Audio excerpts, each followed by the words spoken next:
What do you guys think of when you think of the perfect pirate game? Sea of Thieves, Windrose, or Pirate 101? Nah, you don't think about any of those. You think of Assassin's Creed Black Flag. I completed this game back when it came out and proceeded to complete it 2 more times. One on the Xbox 360 port and the other on my Switch. And those 2 times, I won 100% of the game through and through. So you can imagine my hype when I found out that Black Flag was getting a remake. But did this remake live up to its expectations, or is it something that is overshadowed by its original self? After putting about 100 hours into this game, it's time I broke the ice and reviewed Assassin's Creed 4 Black Flag Resynced.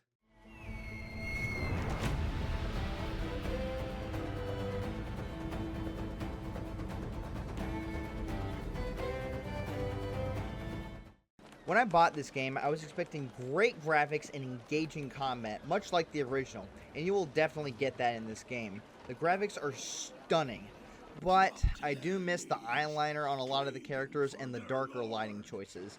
Everything in this game is super bright and pretty, which is a welcome change.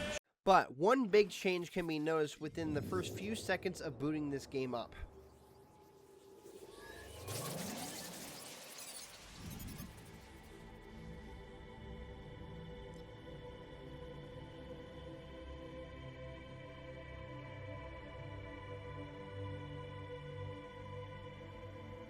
Where's my ominous Black Flag theme? Where's that eerie, creepy sounding Black Flag theme? I mean, just listen to this.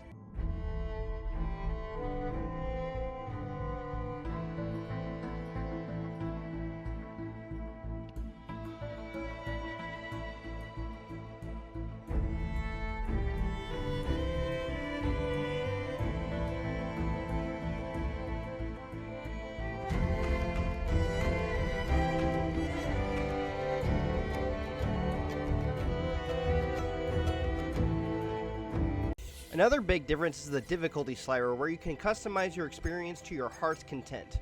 But I ignored that and jumped right in on hard and turned those sliders to the max. And guess what? The game is still brain dead easy, which is the way it should be. No more enemies being level 5,000 or needing to upgrade your assassination to take out segments. Assassin's Creed Shadows! One other big change that Ubisoft did was remove the Abstergo building segments, which really helps focus on the story of Edward, but removes a major plot point the original had.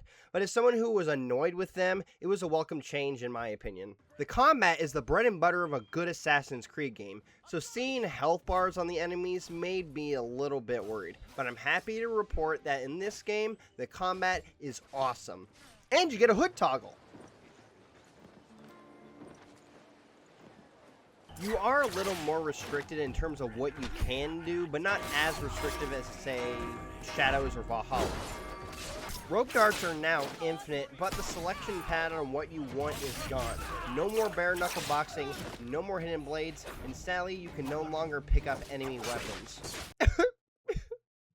Rest in peace, Brute Axe. You were always my favorite. The combat in this game can be summed up like this. Don't attack anybody on screen. Just don't bother trying to attack grunts. Wait for them to attack, and then parry! Go on a chain takedown spree and eradicate them all. But wait, that's a brute, and you can't chain take down those even in the original, and your combo is ruined. But don't worry, because now they added 2 ways to deal with them, thanks to the new perk system. Without these, you are still a god among men, but now you can customize Edward the way you want. There are a ton of weapons and perks to make you even better in combat. With either the Black Pearl or the Persian the Persian swords, those brutes are no longer a problem. What other enemies are there? You got your dagger guys again, your ranged musket guys, and... Oh, you f***. Ladies and gentlemen, let me introduce you to the Demolitionist. A new enemy in this game that makes me full of unbridled rage.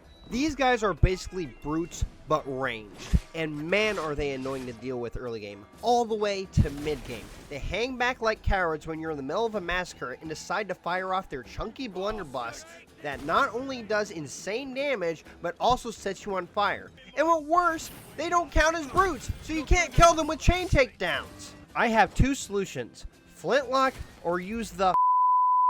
I hate them! They are so unfair! It is absolutely Now, with all this talk about land combat, how is the naval combat?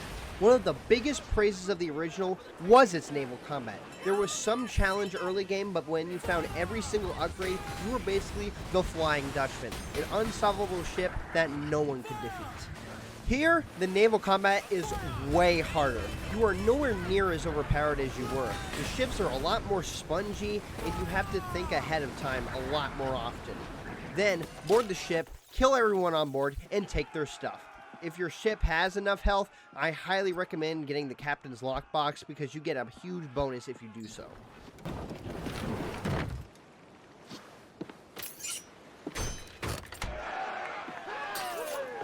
Also, the swivel cannon sucks in this game. Don't even bother using it. Sadly, you can't jump off your ship and swim towards a man-of-war or a frigate and kill everyone on board, then get back onto your ship and fire your cannons to wipe it out for free resources. Now, the game forces you to scuttle the ship, and you get less resources if you scuttle it.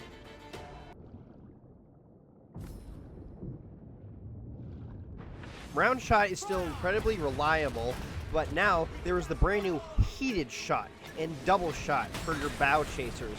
When that is fully upgraded, you will unleash the actual fires of hell on your opponent.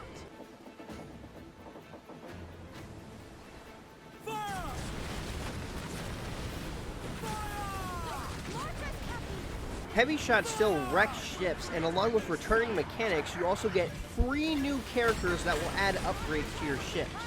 You have Lucy Baldwin that provides the perfect brace, Padre who gives you the ram skill, and Dead Man Smith who lets your ship fire an extra salvo for your broadside, and also gives you the cohort mortar, which you can aim yourself.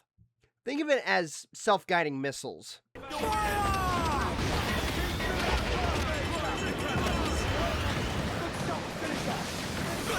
Now, with all that talk about that side of combat, how is the fleet system? Fleets is still as tedious as ever. Good thing it doesn't take 36 hours to complete a run, but it's still a chore, and it's in real time, so you have to have the game running for it to progress.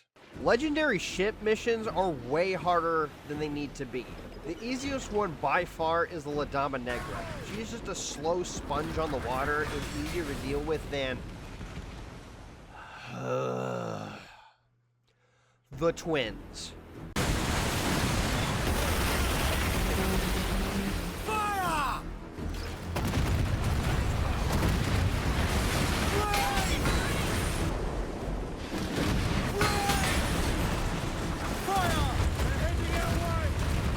Two massive pieces of unfair, unbalanced, lousy, lying.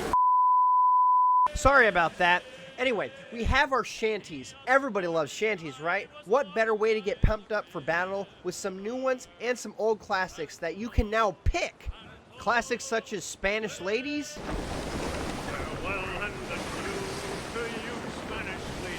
give everything she's got to your ladies of Spain, for we received orders for to sail for old England, and we may never see you fair ladies again. my personal favorite, Drunken Sailor,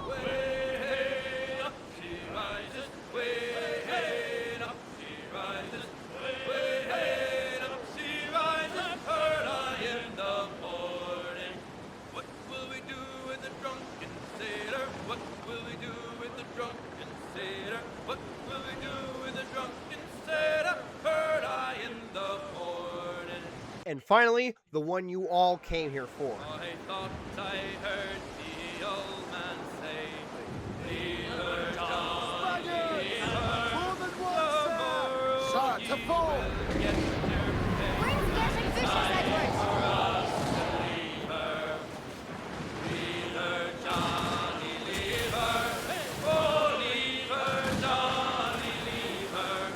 For the voyage is long and the wind don't blow, and it's time for us to leave her." Finally, we made it to the story. How good is the story? It is still absolutely amazing after 13 years. With the new character stories are amazing as well. Padre's story is personally my favorite, but I'm not going to spoil any of the new stuff for you guys. I have no real complaints regarding the story, but it still leaves me feeling empty and sad that every single one of your dear friends, Blackbeard, Charles Vane, Mary Reed, Jack Rackham, Benjamin Hornigold, and dearest Steed Bonnet, the gentleman pirate.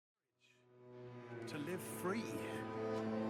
And I'll muster that courage when the morning comes. The stories I promised will have to wait, Edward. But if, on your adventures, you should hear any tales of my sundry exploits and capers, Don't make me cry. then perhaps, in the end, I lived as I was meant to. No!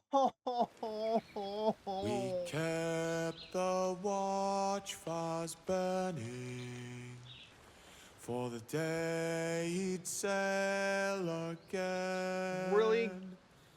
But the gallows Really, game? claimed our captain, though the people sang his name.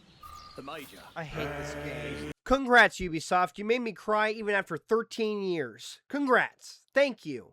In the end, guys, I think this was a very decent remake. It stayed true to the original formula of just telling a good story without watering anything down or censoring everything. Everything was here by my recollection, so I highly recommend this game. So don't be afraid to pick it up or the original. The original still holds up to this day.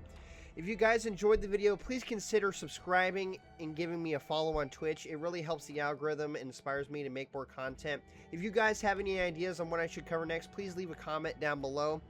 I really want to make my parents proud and hopefully become a full-time content creator in the future. But I'll be seeing you guys real soon, and keep on pirating.